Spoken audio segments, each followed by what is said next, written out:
नमस्कार, स्वागत है आपका हमारे चैनल पर। मैं हूं आपके साथ शिप्रा सैनी। पश्चिम बंगाल के बीरभूम में जो दर्दनाक घटना घटी, उसके बाद अब बंगाल से लेकर दिल्ली तक राजनीतिक सरगर्मियां तेज हो रही हैं।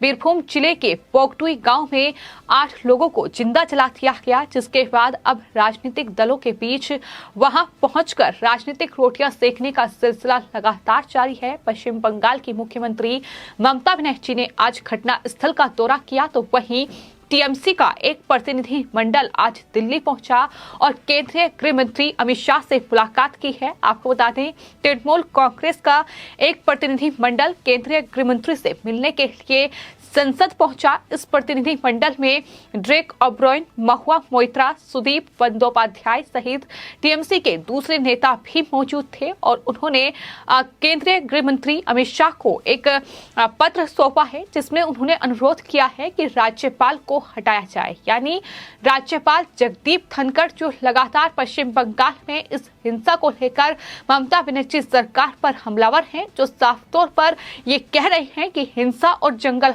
राज के हवाले पश्चिम बंगाल हो चुका है। लॉ एंड ऑर्डर की सिचुएशन पूरी तरीके से पश्चिम बंगाल में खराब हो चुकी है। तमाम सवाल राज्यपाल जगदीप धनखड़ की ओर से उठाए गए हैं और अब उन्हें ही हटाने की मांग टीएमसी के ये तमाम नेता कर रहे हैं। आपको बताते हैं, सुदीप बंदोपाध्याय जो कि टीएमसी के नेता हैं, केंद्रीय गृह मंत्री अमित शाह से मुलाकात करने के बाद उनका बयान सामने आया, जिसमें उन्होंने कहा कि बीरभूम के रामपुरहाट की घटना को देखते हुए हमने केंद्रीय गृह मंत्री से राज्यपाल को हटाने के लिए कहा है।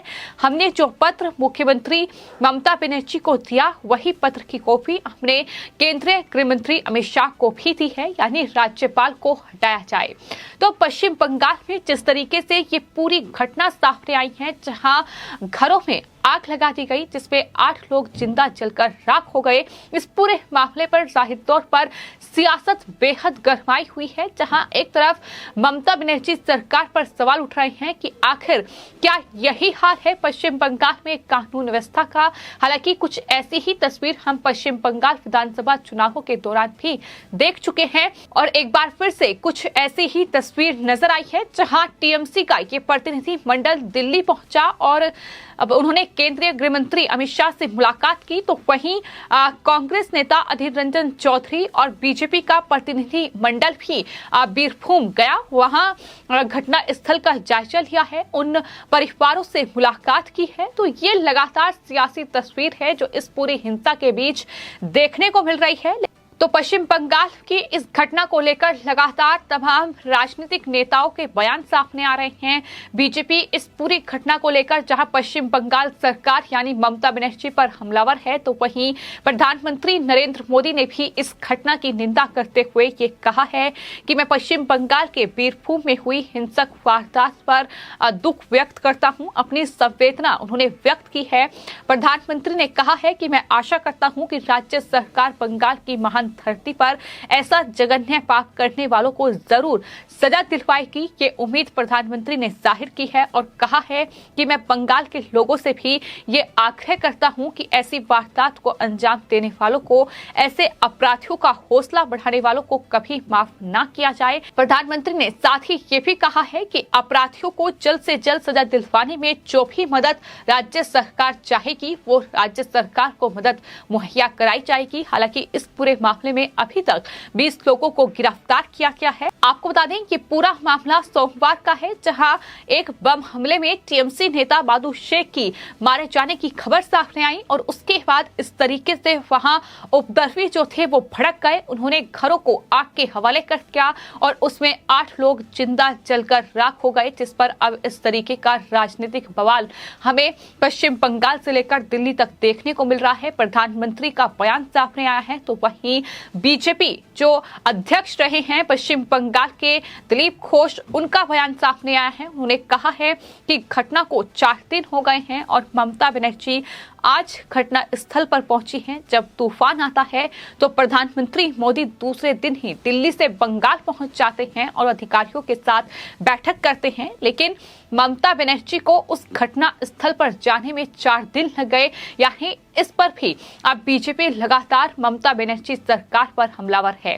हालांकि कानून व्यवस्था को लेकर सिर्फ आज ही सवाल नहीं उठ रहे हैं, बल्कि पश्चिम बंगाल में हमने देखा है कि किस तरीके से ममता बनर्जी के शासन में कानून व्यवस्था पूरी तरीके से तार-तार हुई है, किस तरीके से वहां सरेआम बीजेपी कार्यकर्ताओं की हत्याएं हुई हैं, किस तरीके से महिलाओं के साथ बलात्कार हुआ है, किस तरीके से महिलाओं को, बच्चों को अपने घरों को छोड़ने पर मजबूर होना पड़ा। ये सब कुछ तस्वीर जो है हम पश्चिम बंगाल विधानसभा चुनावों के दौरान देख चुके हैं।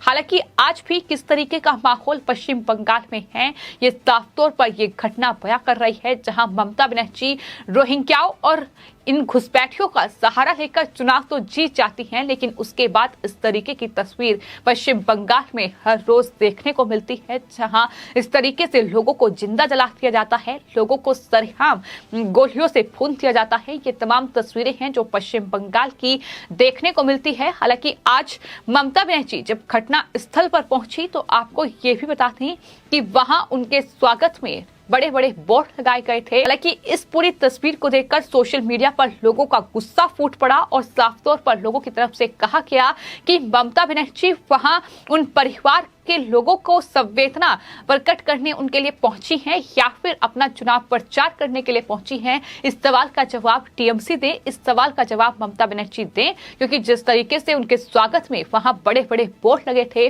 उस पर अब लगातार सवाल उठ रहे हैं। इस पूरे मामले को लेकर बीजेपी की ओर से प्रेस कॉन्फ्रेंस की गई है और बीजेपी प्रवक्ता संबित पात्रा ने कई सवाल खड़े किए हैं। उन्होंने कहा है कि बंगाल के कुछ नेता निर्मम हत्याओं पर चादर ढकने की कोशिश कर रहे हैं। वो कह रहे हैं कि शॉर्ट सर्किट हो गया, सिलेंडर ब्लास्ट हो गया। पोस्टमार्टम रिपोर्ट में साफ है कि महिलाओं और बच्चों को बर्बरता से मारा गया है, पीटा गया है और उसके बाद उन्हें इस तरीके से जिंदा जलाया गया है। हालांकि आपको ये भी बता दें कि जिस पर टीएमसी लगातार जमकर सियासत कर रही है, राज्यपाल को हटाने तक की मांग कर रही है, लेकिन जो 8 लोग जिंदा जलाए गए हैं उनकी पोस्टमार्टम रिपोर्ट सामने आई है और 2 बच्चों और 3 महिलाओं सहित कुल 8 शवों के पोस्टमार्टम रिपोर्ट में ये बड़ा खुलासा हुआ है कि दरअसल उन तमाम लोगों को पहले मारा पीटा गया है और उसके बाद उन्हें जिंदा जलाया गया है। तो ये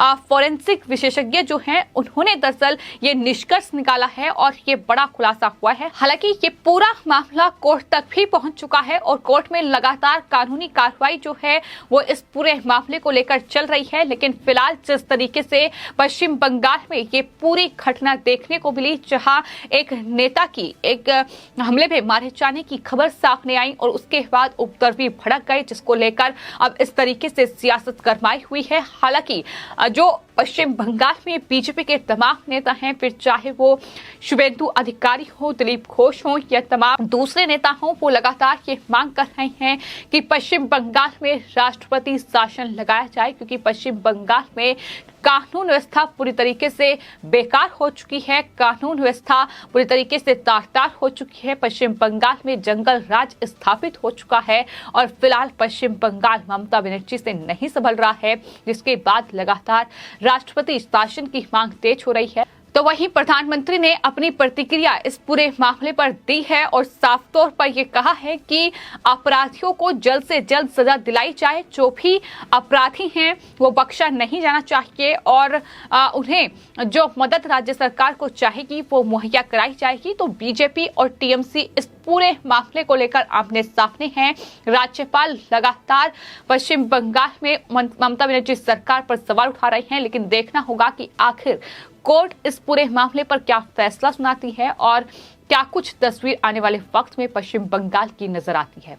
तो एक तरफ जहां इस पूरे मामले को लेकर राजनीति गरमाई हुई है, तो वहीं राष्ट्रीय मानवाधिकार आयोग के अध्यक्ष न्यायमूर्ति अरुण मिश्रा भारत ने पश्चिम बंगाल के बीरभूम जिले में हुई हत्याओं पर स्वतः संज्ञान लिया है और वहां एनएचआरसी की टीम भेजी जाएगी और वो एनएचआरसी की टीम इस पूरे मामले की जांच करेगी। ये भी एनएचआरसी के अधिकारियों की ओर से कहा गया है। तो दूसरी ओर राष्ट्रीय मानवाधिकार आयोग भी अब इस पूरे मामले की जांच करेगा, ये जानकारी भी उनकी तरफ से दी गई है। फिलहाल आपकी इस पूरे मामले पर क्या राय है, हमें कमेंट बॉक्स में जरूर लिखें और चैनल को सब्सक्राइब करें। धन्यवाद।